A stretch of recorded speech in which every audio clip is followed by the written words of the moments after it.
Okay, let's start our last talk for today. Our speaker is Joao Penedones from EPFL. He'll tell us about S-matrix Bootstrap for confining gauge series. Thank you.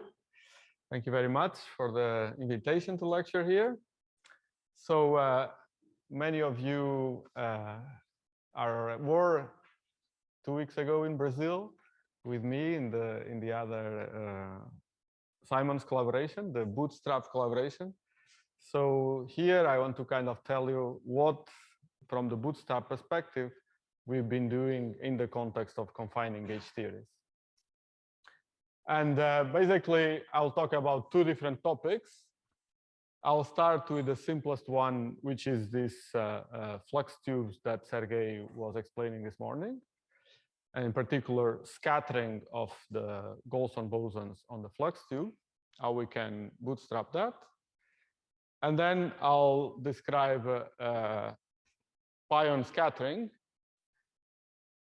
So I will start by just doing the full non-perturbative setup at finite NC based on this paper. And if I have time, I'm not sure how I'll manage time, I will talk about the recent developments in the planar limit. So Jan is here, and I think he already talked about it.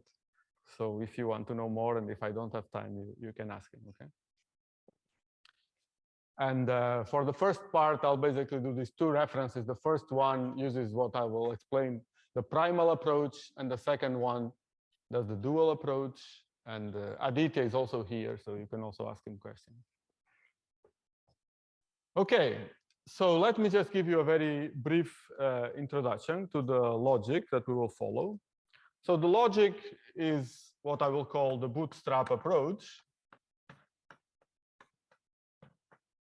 And this approach, it's very simple. So we don't try to solve a theory.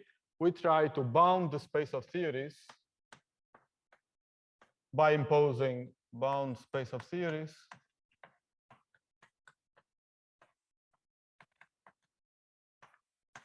by imposing consistency conditions on observables, on physical observables. Okay, and of course, the great success story in this approach is the conformal bootstrap. So let me just remind you very briefly what we do in that case. So if you want to study a CFT with this approach, you have to choose some observable. Okay, so let me put it down here. So in that case, we choose the 4-point function of primary operators, like Silvio explained this morning, what a primary operator is. And the consistency conditions are the usual one. So unitarity of the theory, symmetry. So we use conformal symmetry of this 4-point function, and well, crossing symmetry, which is in the context of the conformal bootstrap is basically permutation invariance of the 4 points of the 4-point function. Okay, so this is very successful. I'm not going to review it here. I'm sure you've seen many talks and lectures about this topic, but it's limited to conformal field theory. Okay, so now we want to extend this and to study systems, quantum field theories, that have a mass scale. For example, they can be gapped, or they can have massless particles, but they describe a non-trivial RG flow. So in that case, we will do this as matrix bootstrap. Okay, it's not the unique choice, but it's the choice that we will follow, and that maybe you can come up with another one, but this one works rather well. So the observable we will choose is the 2-to-2 scattering amplitude.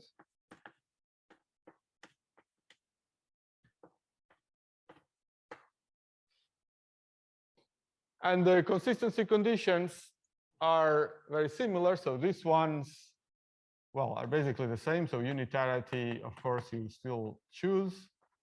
Now you don't have conformal symmetry, you just have Lorentz symmetry.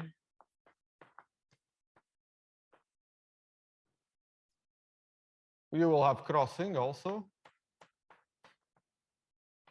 And here we will impose one that in principle should follow from the other ones. If you, so in CFT, well, I will call it, we will impose causality. And that we will impose in the form of analyticity of the scattering amplitude. And you see that we did not impose that here, okay?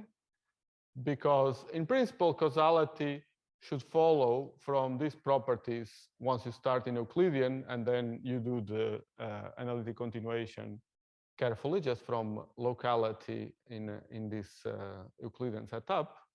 But in the QFT context, in this S matrix context, we have only partial results, okay? Some analyticity can be proven starting from the other axioms, but we will impose some analyticity which goes beyond what has been proven. So I will add it here as an axiom if you want. And on top of that, we will have access to other constraints, which are low energy constraints from the effective field theory. Okay. For example, for flux tubes, Sergey this morning explained what is the effective field theory. So we will impose that our scattering amplitude has to match at low energies with the predictions from the effective field theory. Okay. So these are the kind of consistency conditions that we will use to bound the space of S matrices, and that means the space of theories. Okay. Any question about the logic? Sorry?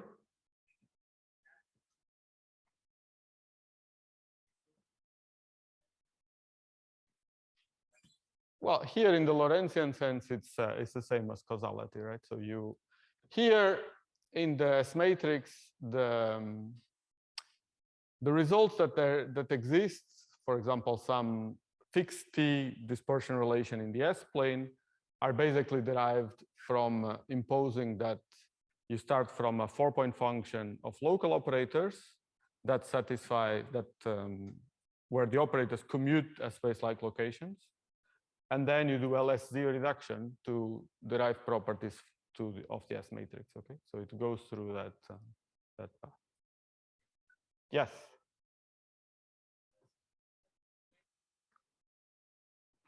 You can assume, you can, I will not assume in particular anything. Yes.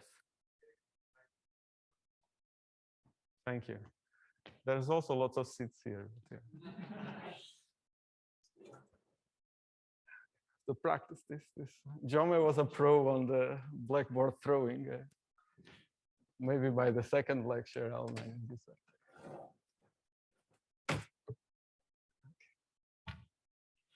Okay. But I'm telling you the story a bit inverted in chronological order because, as you probably know, the S matrix bootstrap is older than the conformal bootstrap. So if you want is a revisiting of this idea inspired by the modern success of the conformal bootstrap, okay? Where we, well, combine this perspective that you're bounding the space of theories, not looking for a unique solution, with some numerical techniques, okay? That's the key to the recent approach. Sure.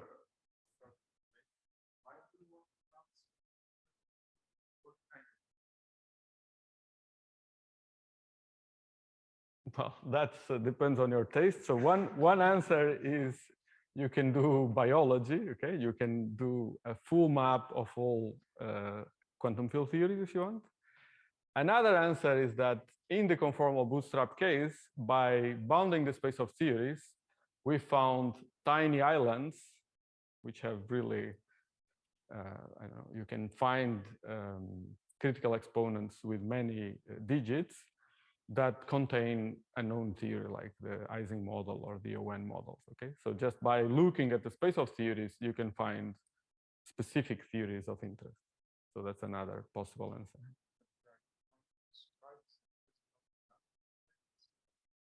Yeah, so one hope when we started this game, and to some extent, in some cases was realized, is that interesting theories will live at special places at the boundary of the allowed space.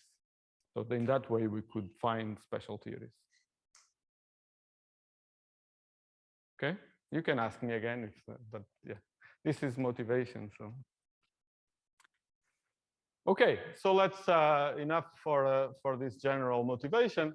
Let's start with flux tubes.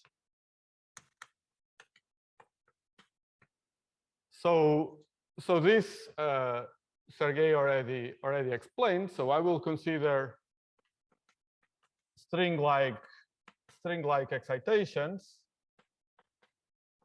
in a gapped quantum field theory. So that's the crucial part. Quantum field theory will live in d dimensions. And there's many examples of this. Of course, here in this school, we care about flux tubes between, say, you can put between a quark and anti-quark, and you push them to infinity, and you'll have a very long flux tube. But you can also have, for example, domain walls in 3D quantum field theory. So, for example, in 3D Ising, right? In the ferromagnetic phase, you have a domain wall between spins up and spins down. And in the continuum limit, this domain wall will also be described by the same effective field theory. Or, for example, in 4 dimensions, you can have vortices, right? So if your theory has some vortex-like excitations in 4D QFT, like in a billion Higgs model or something like that. So why is this always the same thing? So you start from the Poincare group in d dimensions, and then you break it to the Poincare group on the world sheet times the transverse rotations around this string-like object. Okay? So that's the pattern of symmetry breaking.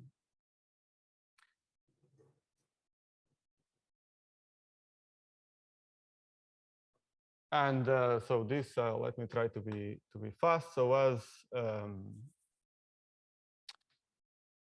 Sergey explained this morning, so you can have a world sheet parameterized by sigma alpha, so where alpha can take 0 or 1 values, and then you have a map to space-time parameterized by, say, xa, where a can take 0, 1 to d minus 1.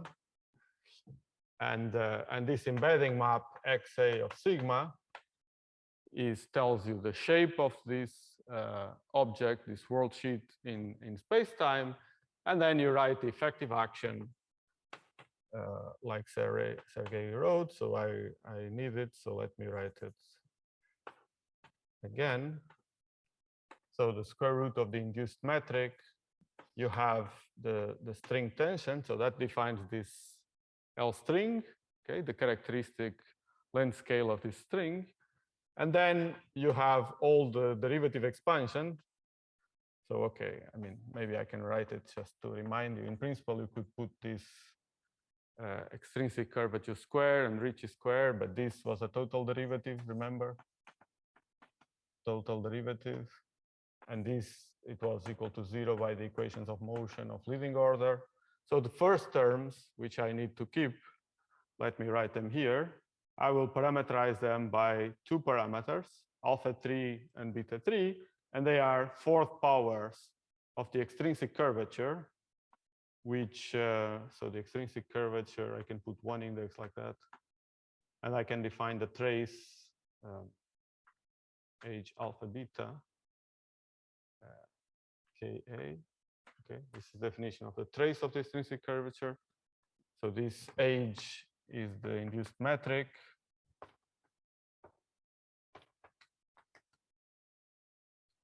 Yeah, please ask if something is not clear.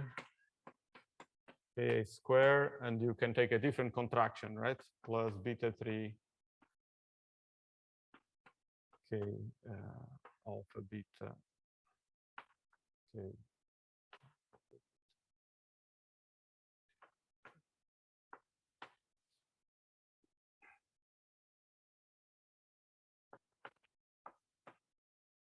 Something like that. Okay, and of course you can write arbitrary number of terms in this derivative expansion. Yes.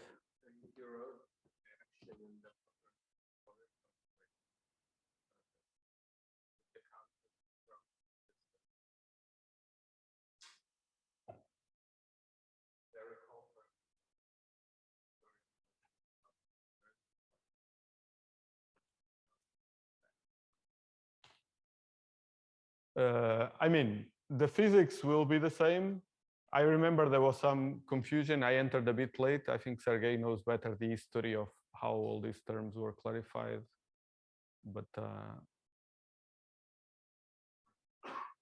I mean, I will explain on the S matrix point of view. There's just two constants that are free, and you can choose whatever you want to. So, but now let me just fix the dimension. So I want alpha 3 and beta 3 to be dimensionless. So I will put here L string square in my definitions. And so these first two coefficients are the first non-universal terms. Okay, first non-universal Wilson coefficients. And so the game here that we will try to play is to use the S matrix bootstrap to try to ask and bound the possible values that these coefficients can have. Okay? From the point of view of effective field theory, there can be anything. But if we require that this effective field theory comes from some UV complete theory where the S matrix obeys all those properties, then they cannot take any value. Okay.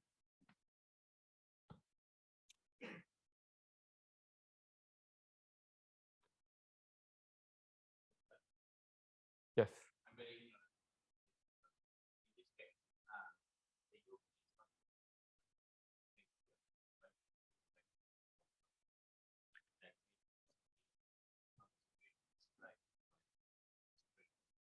Yes. So we will describe. Yeah. So I guess what you're asking is why do we expect those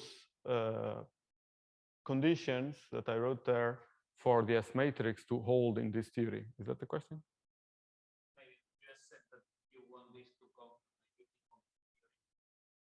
I want this to respect those properties. It doesn't have to be a two-dimensional UV complete theory because it is not a standard 2D quantum field theory.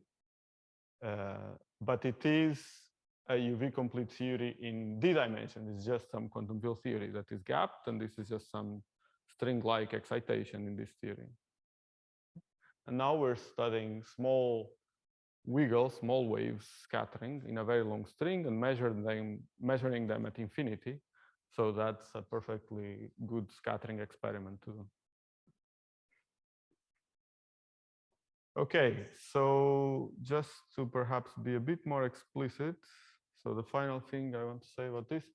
So if you just want to really be explicit, you just write this static gauge xi.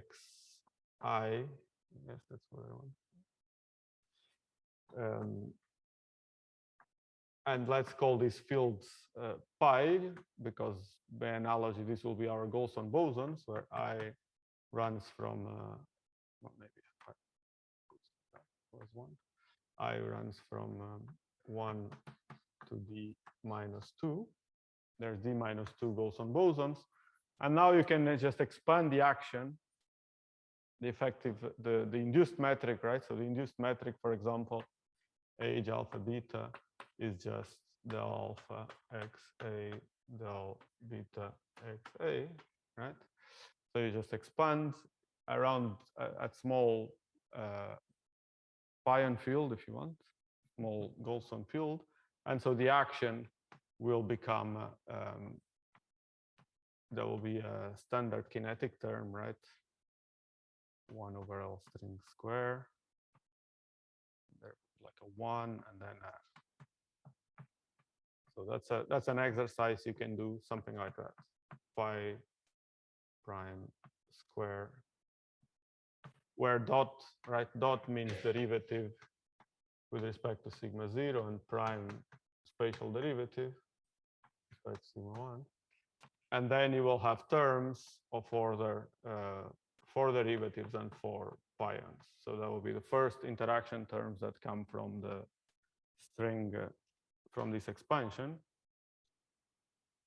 And if you really want to do it carefully, you can put here L string, right? So then this term will be canonically normalized, the kinetic term, and all your interactions will be suppressed by L string square. Let me put it like that. This is just a cosmological constant, it's not important. And so now what we will scatter is these pions. It's better. So, so what we will scatter, it's these pions. And we will start in d equals 3 for simplicity. Okay, so we will just have one flavor, one Golson boson, and we will scatter Golson bosons with this momenta P1, P2, P3, P4. So this, I will denote this as the 2 S matrix. And just by Lorentz invariance, this is a function of the Mandelstam invariance, which I will define like this. This is S. And so, okay, I will have capital S and little s. I apologize for that, but I will always try to make it very different again.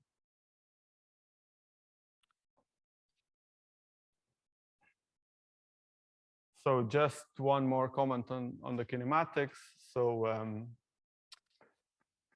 so P1 minus P3 square is T. Sorry, actually I'm using in our paper we use the mostly plus signature. So minus this P1 minus P4 square is U. And of course all particles are massless. So Pi square is 0. So S plus T plus U is 0. And as in 2 dimensions, you only have basically forward scattering or backward scattering. So essentially, T will always be 0 and U will be minus S. So that's why this is only a function of S. Okay. So that's a single function of a single variable. So this is really the simplest setup to discuss the S matrix bootstrap. And now we will try to go through this game of imposing all those consistency conditions on this function and see what this tells us about these Wilson coefficients. Any question?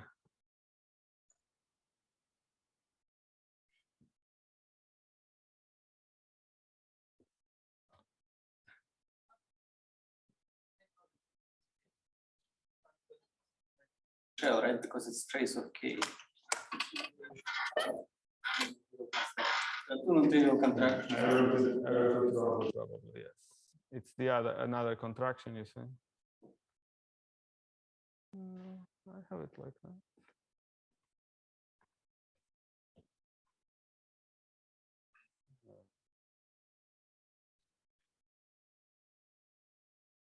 that. You're saying it can be more like yeah, okay.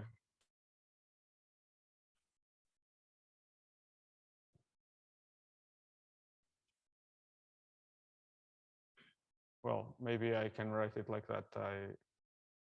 Would it like that be better if I put like B and then I take like a trace over the alpha beta indices.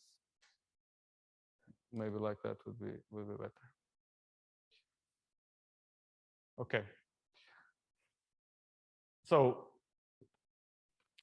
now you could be worried. So I should make this disclaimer. So this alpha 3 and beta 3 in this formula are impressionistic, okay? What I will define by alpha 3 and beta 3 rigorously is what appears in the S matrix, okay? So I just want to say that they are related to what appears here, and one can be careful computing at least exactly how this particular tensor structure reflects into the S matrix, but we will not go through those details, okay? I will define them carefully when they appear in the S matrix.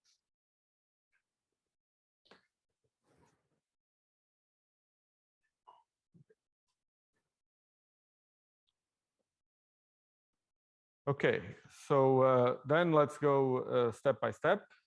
So, well, first let me also introduce here a definition. So often we write this as e to the 2I delta of S, where delta of S is what we call the phase shift.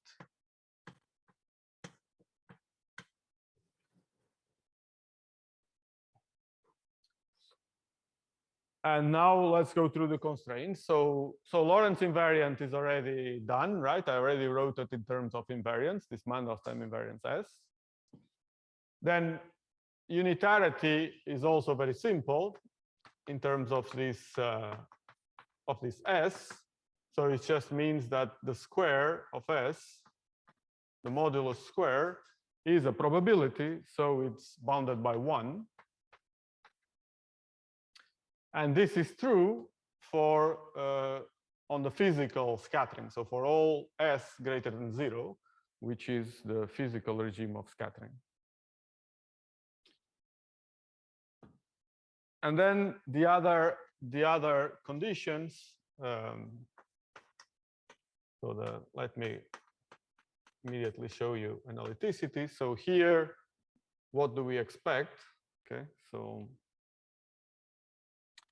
let me draw it like that, perhaps. So in the S complex plane, we expect a branch cut from 0 to infinity, corresponding to all the discontinuities of the amplitude, because here you have states starting from 0 energy, because you have massless particles. But you also have the cross channel. Okay, so this was unitarity, analyticity, and crossing. Because we expect S, so crossing is S of S, is S of the other Mandelstam invariance, which you can choose here. I chose U, which is S of minus S. Okay, so you have this symmetry, this reflection symmetry. So the cut extends in both directions with branch points at 0. All branch points are at 0 because particles are massless. And in fact, so that's one important thing to have in mind. When I impose this condition, unitarity, S greater than 0, I mean just above the cut. Okay, so that's the statement of analyticity, is the statement that the scattering amplitude is an analytic function and the physical amplitude is the boundary value just on top of this cut. Okay. And another condition, which here, once you go to the massless limit, is less obvious, is what we call real analyticity, is that S of S complex conjugate is the scattering amplitude complex conjugate. So, which means that if you, which means you only have to consider the upper half plane, the lower half plane, they're just related by this complex conjugation. So this is easier to understand when you have a mass gap, because then in a gap theory, you will have a cut starting, well, let me write it here. You will have a cut starting at 4m square and the other one at 0. So you would have a region here where the amplitude is real. But here in this limit, the two cuts close. So you just keep that property.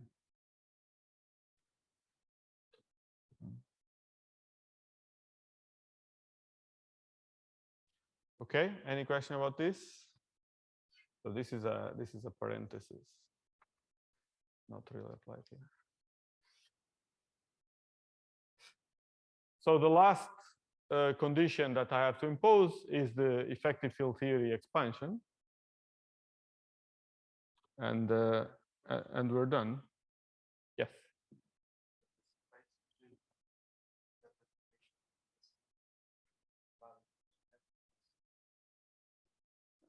Yeah, I mean, I didn't say it has to be real. It's not necessarily real. So maybe I should have emphasized that. So the imaginary part of delta corresponds to absorption. Okay? So it's really just an equivalent expression.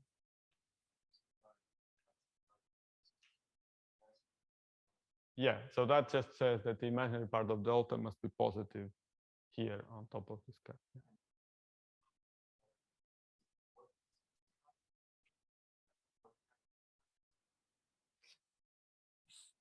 What kind of branch point you have here?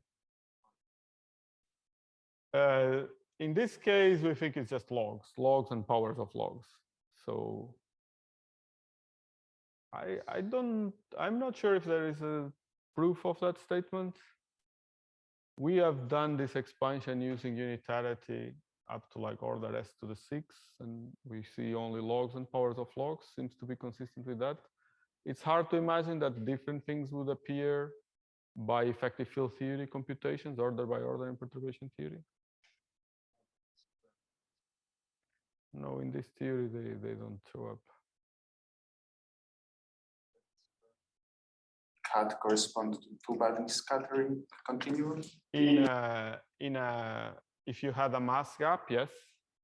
Here in this massless limit, you don't see square roots. I understand correctly that in the massless limit, all multi-particle thresholds basically accumulate at s equal to 0? Yeah, so that's why you have this branch point is, I mean, you have many terms here, s to some power, log of s to some other power. All these terms appear here on top of this point. Yeah, so it's a very nasty branch point there.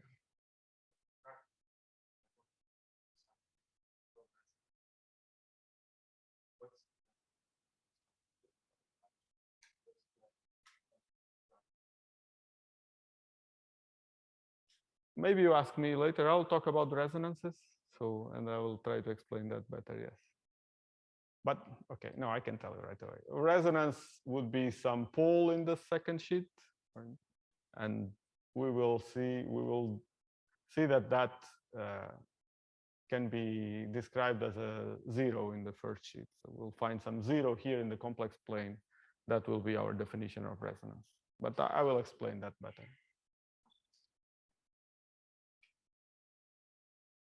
Yes. Of the massless scattering amplitude. Is it just assumption here, or it's from some other data? I think the best argument comes from taking the limit of massive going to massless. For the massive case, I think this is coming from the parity preservation, right? The real analyticity always is instant from somewhere.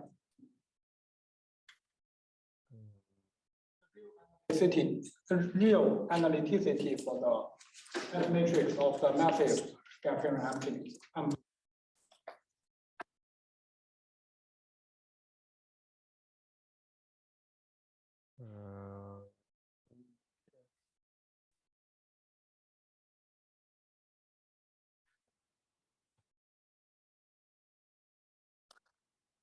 Yeah, I believe so, but I honestly I forgot now the correct argument. Yeah, so we expect it to be real here, so it's complex conjugate above and below the cut. So why do you expect to be real? Yeah, I think it has to do with that. I mean, you just take the matrix element and you study complex conjugation, and and then you probably use, yes, CPT, I believe. Yeah, you use CPT to put it back in the order and relate the amplitude to its complex conjugate. I believe that's the art.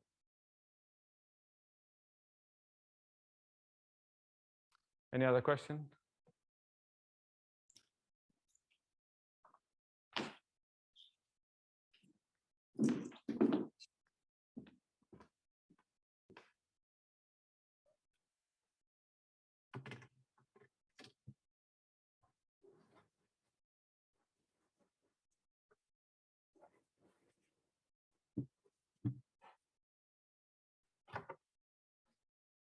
So yeah, I decided, as I said, analyticity is the most tricky argument. If you've not seen it before, I even prepared to tell you, but I think I really prefer to skip it. I don't have time. There is a nice example, some simple signal model you can find in this famous paper of Kemp's paper, the causality constraints, Camagno, Edelstein, Malasena, and Giboedov. They have a simple appendix that connects causality in some simple signal model with analyticity. But okay, it's good if you've never seen it to see it once, but it will not be fully satisfying at the level of the analyticity we need here in the S matrix. So here, if you're pragmatic, you can think every Feynman diagram that I can imagine will give me this type of analyticity. Otherwise, just take it as an axiom. Okay. So this is the weakest point, and in higher dimensions, that's more the status because I will use a lot of analyticity. But here, actually, if you take the massive case, so for the massless case, there's very few rigorous results.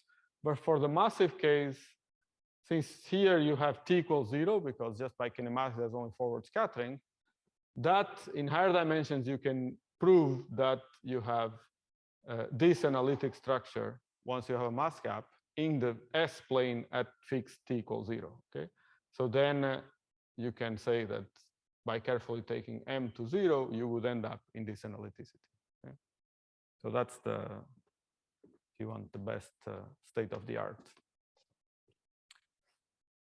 Okay, so let me now discuss the EFT implications for this amplitude. So in d equals 3, it's simpler than what I wrote here because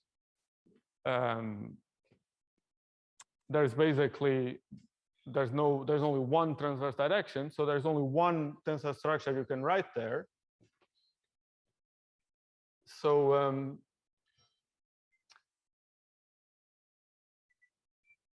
so alpha 3 and beta 3 will reduce just to one parameter, and like to distinguish it, I will call it gamma 3. And then that leads to this expansion of delta of S. So this will just be linear in S. That will come from L string square, okay? Which from now on I will set to 1.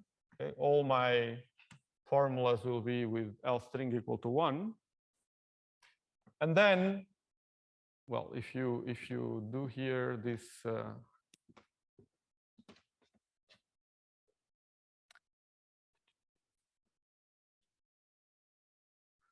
running out of space. Okay. This transition from one side to the other. Okay, so S of S star is equal to S of minus S star, right? And it's also equal to S of minus S whole star. Okay, so you can go from S star to minus S, which are both in the upper half plane, right? So that's the crucial point.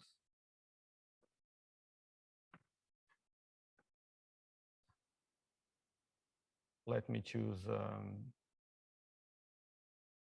sorry, let me do it like this. It's better like this. Minus S, S, like that. So let me choose here S, and now S star is here, and then minus S star is here, minus S star. So I will only be in the upper half plane, and I have this symmetry between S and minus S star, which in terms of delta of minus S star is related to delta of S.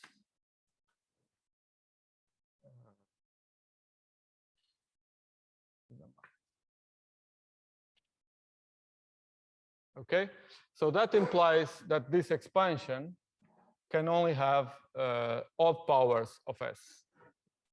Okay, so this, the first one is this gamma 3. If you see, it has, this is the order of this term here, right? It has 8 derivatives and 4 x's. Okay.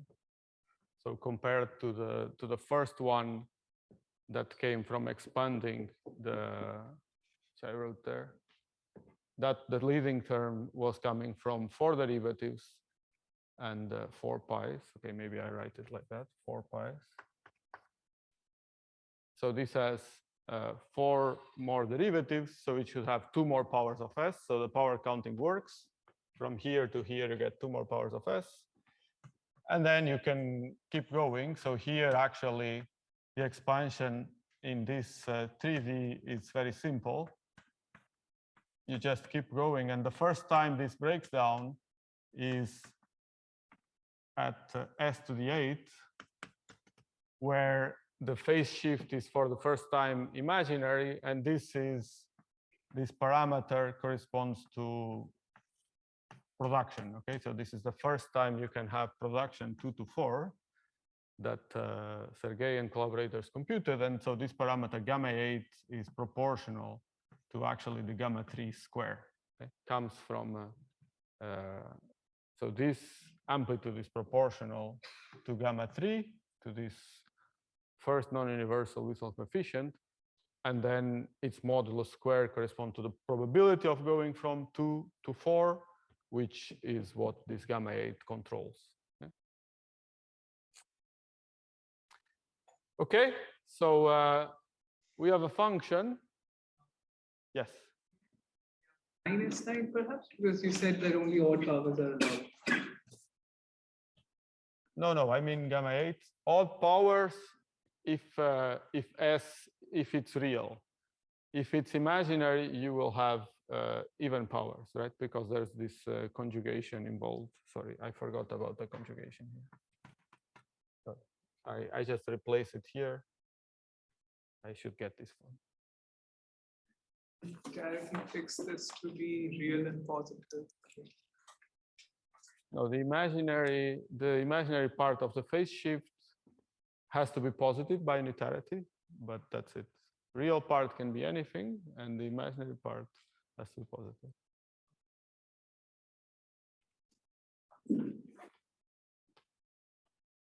So gamma 8 has to be positive by unitarity.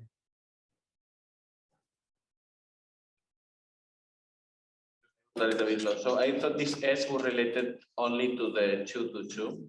And okay, now you have that. You have this 6. Sorry, I did not explain myself properly. Let me do it carefully. So I'm saying that the probability of 2 to 2 plus the probability of 2 to 4 plus all the others, right, is equal to 1. So the probability of 2 to 2 is 1 minus the probability of 2 to 4. Okay, so probability of 2 to 2 is 1 minus this probability, which is some number times gamma 3 square times S to the 8.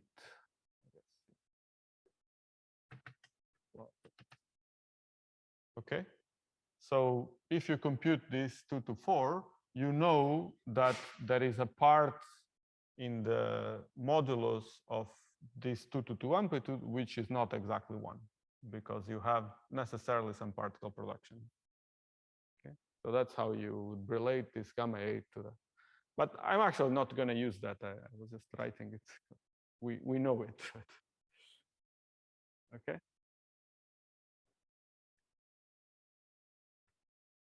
Let's try.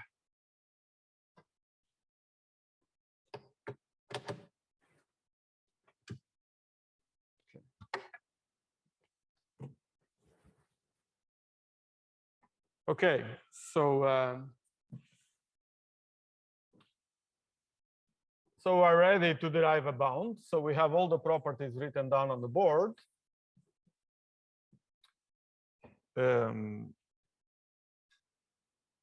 So in this case, we can derive a bound analytically. Okay, so let me see if I forgot something.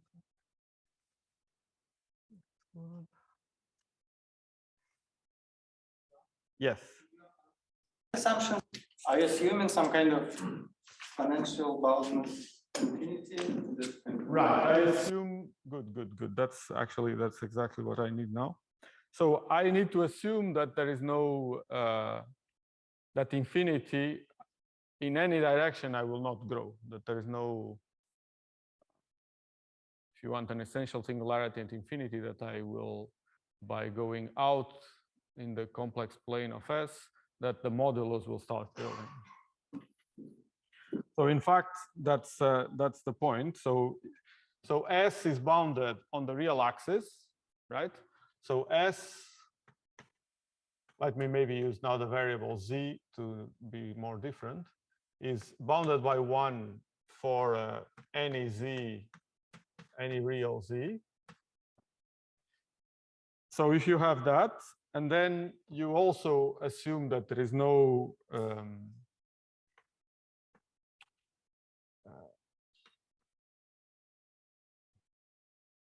like S when Z goes to infinity is also bounded by 1, bounded. Okay. I epsilon. You can do it, yeah. By that I mean in the upper half plane, yes. Okay, so this immediately implies that S of Z is actually bounded everywhere in the upper half plane by 1 for any Z with imaginary part of Z positive. Okay, so you can think of that as coming from the maximum modulus principle. Okay, so if you have an analytic function in some bounded domain, the maximum of the modulus will be at the boundary. Okay, so S is uniformly bounded in the whole upper half plane. You just the point is that I want think of this as, suppose you map the upper half plane to the disk. Okay, so now, well, let me write it. Yeah. So map the upper half plane to the unit disk, right? So you were bounded everywhere, but there's the point at infinity. Okay? So I need to also say that S is bounded at the point at infinity, because then here, really maximum modulus principle tells me that if I have an analytic function bounded by 1 at the boundary, is bounded by 1 everywhere.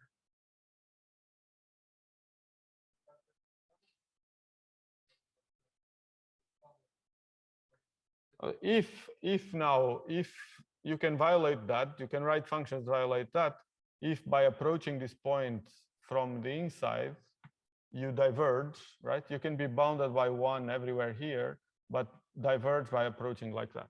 So if you put an essential singularity there. So that would be a counterexample. So I want to forbid that and say that in the neighborhood of this point, the function is bounded, which actually also follows from causality. In this signal model, for example, you see that to deform the contour.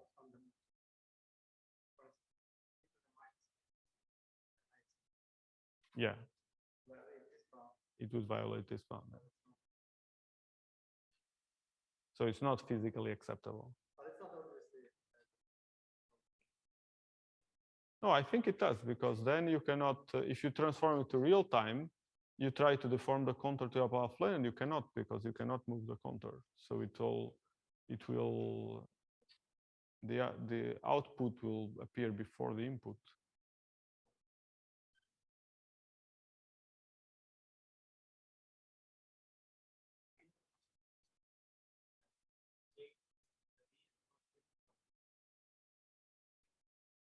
Here it can be real, because you see, now with crossing, you bound both, right? Because you have this symmetry. I wrote it there, between left, right.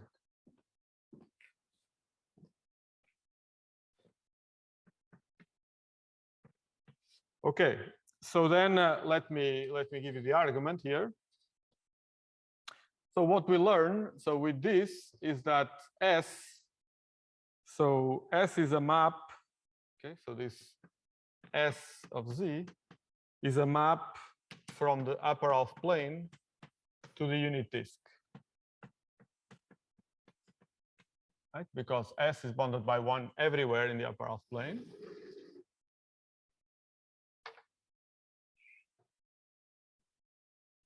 And now functions of this type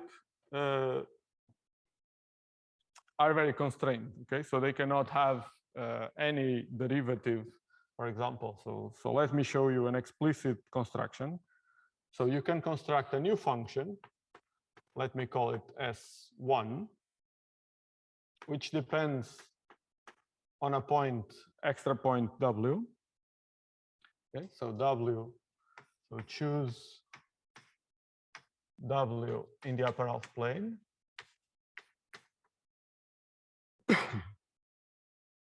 So the function is the following. Just take S of Z minus S of W and divide by 1 minus S of Z, S of W conjugate. I've been using star. And divide by Z minus W over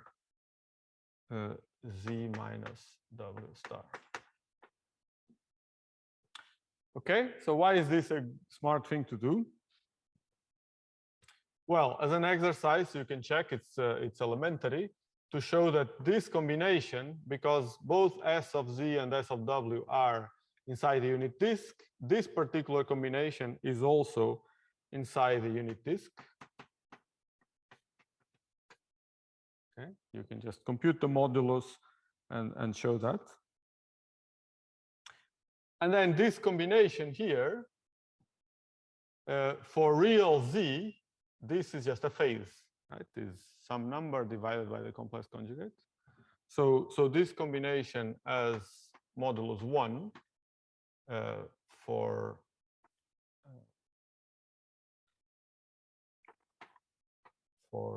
real Z. So then you see it's a function of the same type as before, because this function is analytic in the upper half plane, analytic for imaginary part of Z greater than 0. Right? There is no pole because W star is in the lower half plane. And this is never 0 because S is less than 1. So this is analytic for in the upper half plane. And on the real line is again bounded by 1, because this is 1 and this is inside the unit disk. So this function obeys exactly the same properties as S again. So it's again bounded everywhere in the upper half plane. Okay, so this implies that this S1 of Z and W is again bounded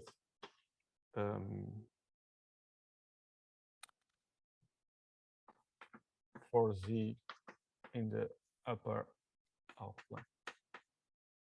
Okay, so that's something you derive from these elementary arguments. And now you can just Taylor expand this function in close to 0. So do it here. And you'll find immediately a bound on gamma 3. And turns out that's actually the optimal bound.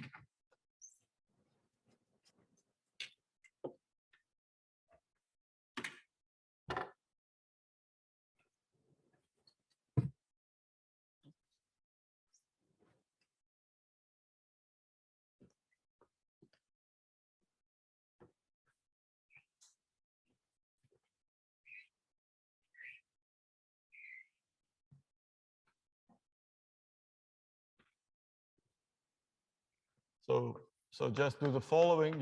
You can check in Mathematica if you want.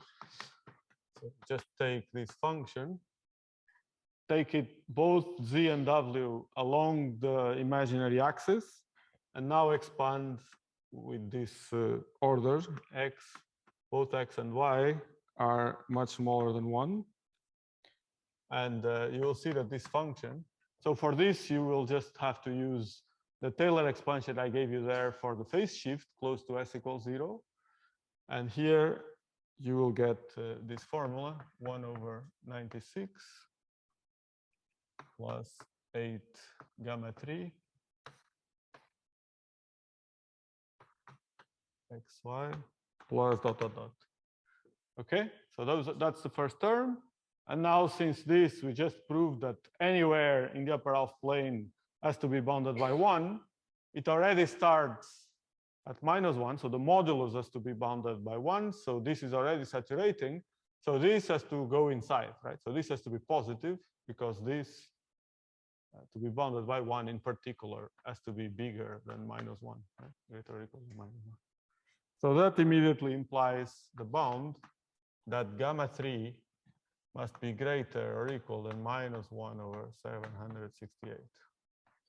Okay, so that's one of the analytic bounds that one can derive using this stick. Okay, I went through the detailed calculation. So any question about this? Yes. Is there any constraint on omega? It only has to be in the upper half plane. So here I chose it. It was convenient to get this optimal bound to choose it exactly on the imaginary axis. But the argument is true for any W. Both, because you said zeta has to be that. So W is a parameter. You see that it's not, this function is not holomorphic in W. It depends both on W and W bar. So you should think of W as a parameter. And Z is really the argument. So this is analytic and holomorphic in Z. Modulus of the function that multiplies it was only equal to 1 for real Z, right? And Z is not real in the example you said. Right. So in this step, I use the same argument as over there, that S was also only bounded for real Z. And then by maximum modulus principle, I said it was bounded everywhere. So here I'm saying the same, that this is bounded by 1 for real Z. And then my maximum modulus principle has to be bounded everywhere, because the real line is the boundary of the upper half plane. Yes. A very stupid question. On the real line, it has a log singularity of 0, right? Yes. Log times power of S. Doesn't have a pure log. Okay. Yes. It's always the power of S is always lower. I see. Thanks. Okay. What is the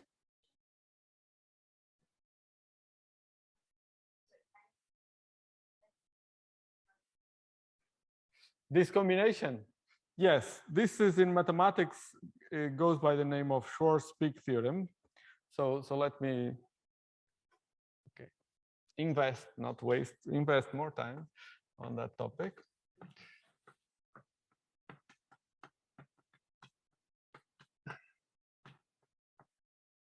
Okay, so well, let me write. Yeah, so we take a function some analytic function that maps the unit disk to the unit disk. Okay, analytic map from, let me write a D like that for the unit disk to be faster, from the unit disk to the unit disk. So this theorem says that if you do this specific combination, so take 2 points, Z1 and Z2 on the unit disk, and then you write this combination.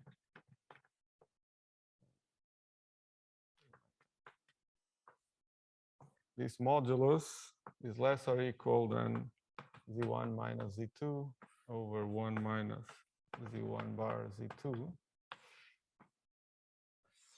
And if you want the words, the nice words that go with this is, if you think of this on the unit disk, this is actually directly related to geodesic distance on the Poincaré disk. So this, you can think of this as the distance between Z1 and Z2. Distance on the Poincaré disk. Okay.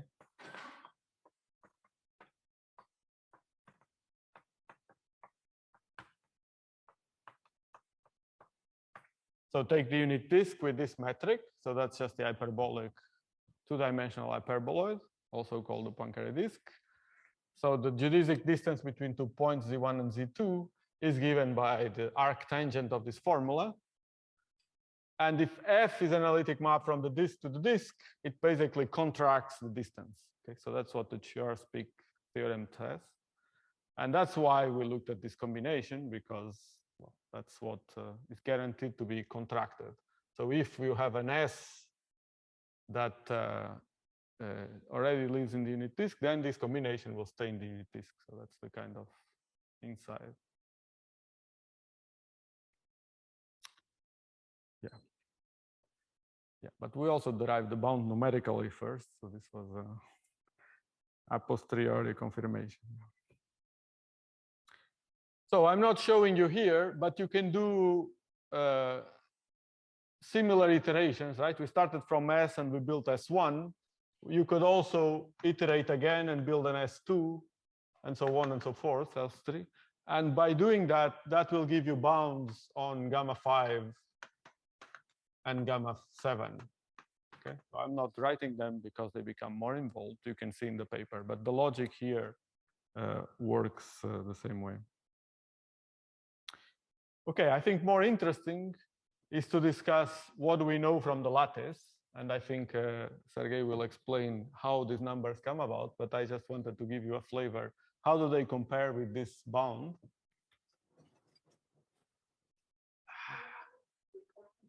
This is a power series expansion, but the amplitude has logs. Yeah, so this is an accident of the D equal 3. Generically, you will expect logs, and at some higher powers, you will have logs. There's dimensional analysis that you're not getting them early on. Right. It has to do with the fact that inelastic effects are very suppressed here. Yeah.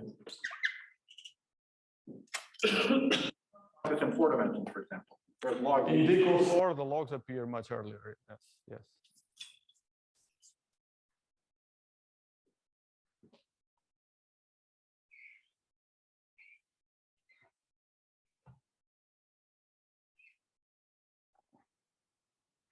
Okay, so from the lattice, what do we know? So the theory with the smallest gamma 3 we know is the 3D Ising domain wall. And so I'll give you these units because these are the units where this has to be bigger than -1. And the most recent measurement gives you -37, and I don't know, some uncertainty 3. So this is a paper from this year by Bafigo and Caselle.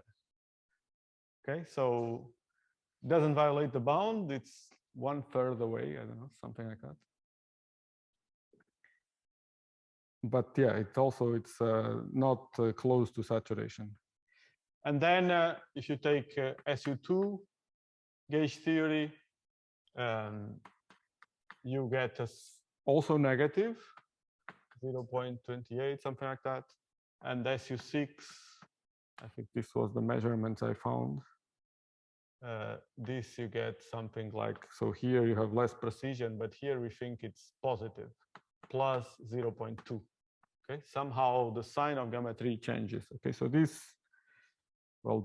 one, it's also from a paper of Caselle, Caristo, Magnoli, Nada, Panero, and Smecca from 2 years ago. And this one is actually based on data perhaps from 2011 by Tepper, Brigholtz, and Atenedoro, and also fits that Sergey and collaborators they did to this data. Actually, that's you will explain how to match these numbers.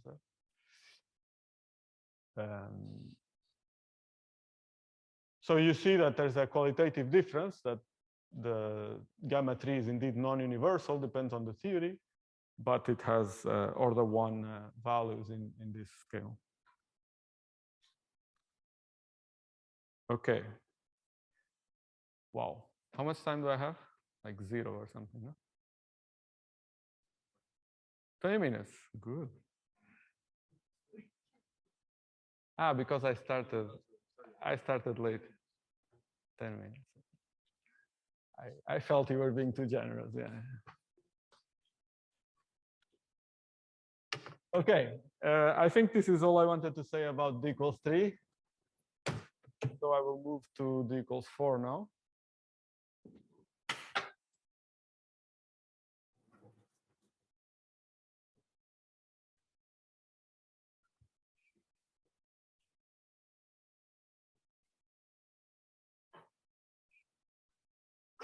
So the big difference is that in d equals 4, we can do very few things analytically, but we can derive very systematic bounds numerically.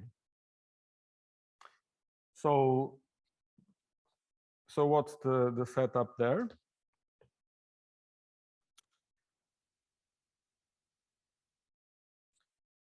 So I will study this amplitude as before, but now I will have some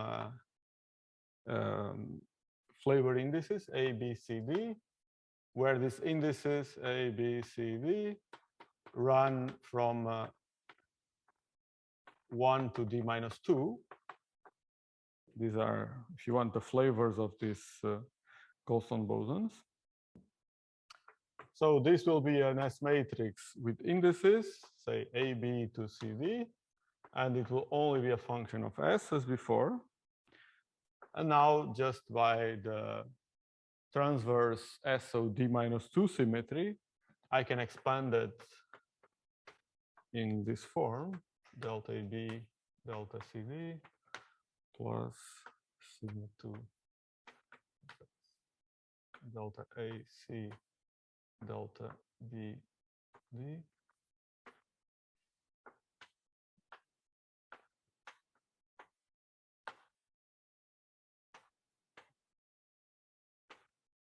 Okay, so that's the only symmetry structures you can have.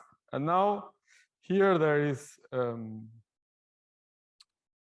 so this is the way that is more convenient to crossing. Right, so from this formula, maybe I can write it here.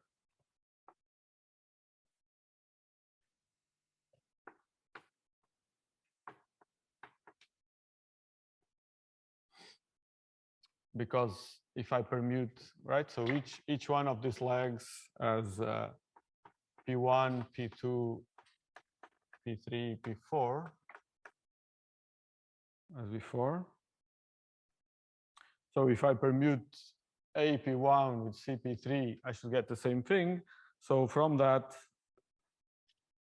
I get the crossing relations that sigma 2 of S is sigma 2 of minus S, is crossing symmetric, and sigma 1 of S is sigma 3 of minus S. Okay, so crossing symmetry is easy in this representation. On the other hand, unitarity is easier once you go to partial waves in a given channel. So what we want to do is to prepare the irreducible representations that you can form from two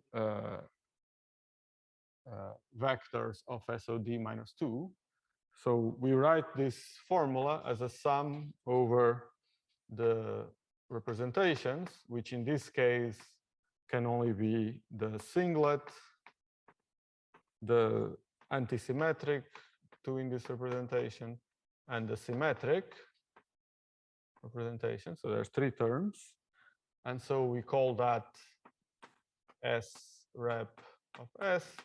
And we put here some projector that carries the SOD minus 2 indices. Sorry. This, of course, depends on the representation. Okay. I mean, if you want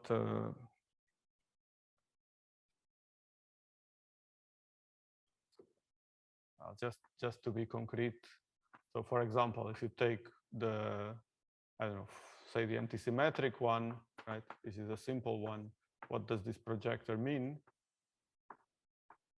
Just means you take delta A, delta B, C, V, minus delta B, delta A, C, V with a factor of a half, right?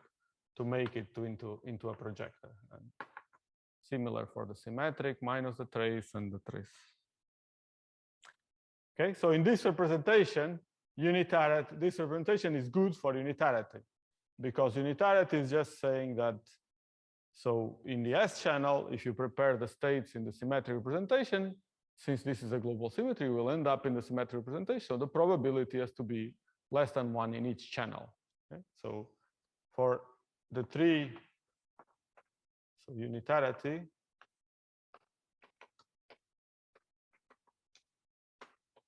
now there's a unitarity for each representation, and it's the same thing as before, but in this basis, okay? And the relation between sigma 1, sigma 2, sigma 3, and these three S's, singlet, antisymmetry, and symmetry, is some linear relation that goes through these projectors. Is this clear?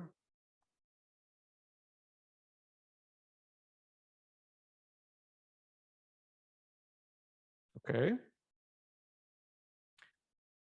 So what are we missing? We did unitarity, crossing, real analyticity is the same. And the only thing missing is the EFT constraints. So let me explain that. And so that will also address Nima's question about logs or no logs. Well, sorry, actually here. Add to the order I wrote, I also don't have logs.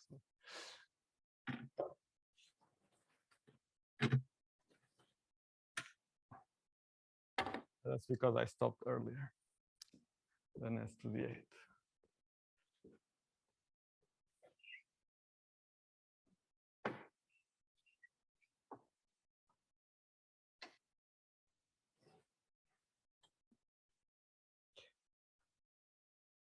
Okay, so as before, I defined this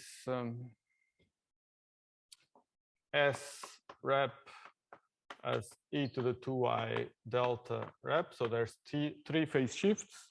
So let me give you the EFT predictions for the phase shifts. So 2 delta symmetric, 2 delta antisymmetric, 2 delta singlet. So they all start like S over 4, S over 4, S over 4. So in my units, so I'm using L string square equal 1. And then there's this parameter alpha 2 that Sergey described this morning. which is the one proportional to d minus 26. It's the universal one loop effect. So this alpha 2 is d minus 26. Well, okay. Something like that. And the first non-universal coefficients appear here. And so my definition is this guy is alpha 3 s cubed. Here it's alpha 3 plus 2 beta 3 s cubed. And here it's alpha 3 minus d minus 2 beta 3 s cubed. Okay. And then it continues. And I believe at order s to the 4 you will have logs. All right. Okay, so in the paper we really studied this using unitarity, elastic unitarity. You can push it up to order s to the 6 because that's where you have particle production, and we got all the expression in terms of s, powers of s, and powers of logs. Okay, so that's the setup. So we know this. We want to bound these coefficients that appear in this low energy expansion under the constraint of unitarity and crossing symmetry. So this alpha 2, where does it come from? Like in the action? This is one loop from Nambu-Goto, from the living term. Okay, it's still universal.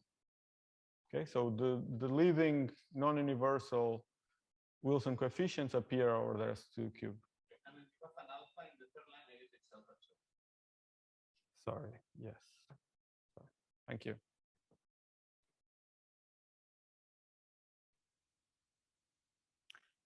Okay, so 1 minute.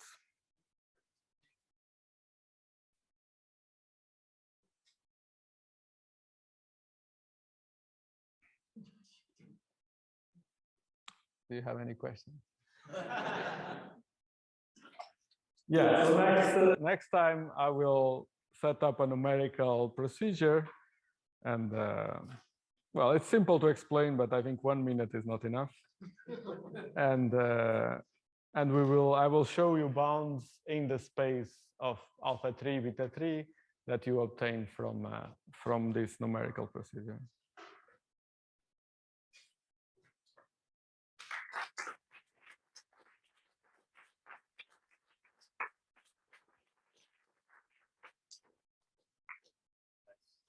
Lecture.